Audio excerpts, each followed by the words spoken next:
Good day. So today, another gala. Charot laagan. So right now, we are here sa gitawag nga isa sa mga tourist attraction diri sa Tandag City. Ang gitawag nga Pandanon Rock Formation.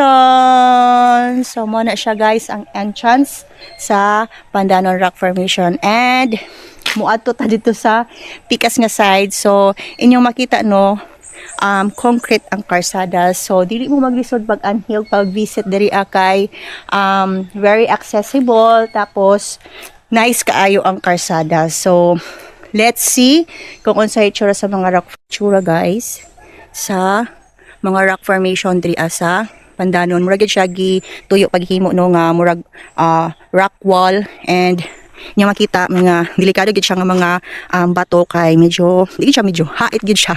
So mo na siya kung atong tan-awon sa layo, mo na siya ang anhi wala nakabatok, wala nakatuod, or wala pa naka-visit diri sa Pandanon Rock Formation. Bisita ka mo ni ang view, simple lang kayo siya pero talag sa una sab siya nga view. So this is it. Mo ni sa other side ng ato ang rock formation. So actually guys, kani siya is nga road, barangay road, going ni siya nga to sa community. So sa unahan may mga balay and may tag-iyaan ni actually na area.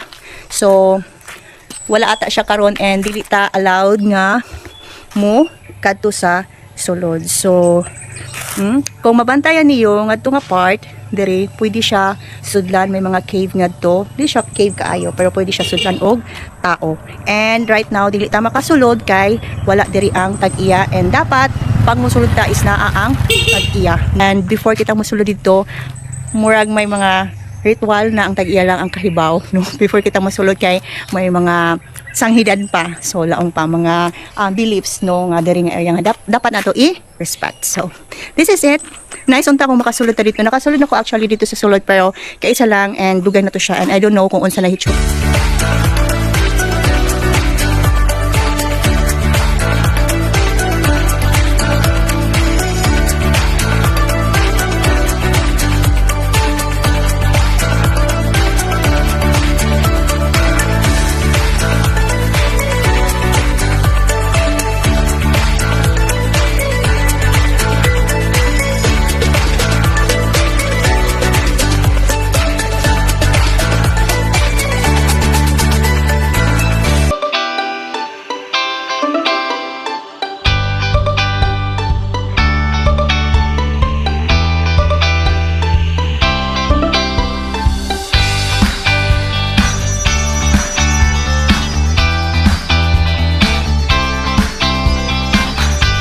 And that's all for today's video. Thank you for watching. For more videos, kindly follow, like, and share.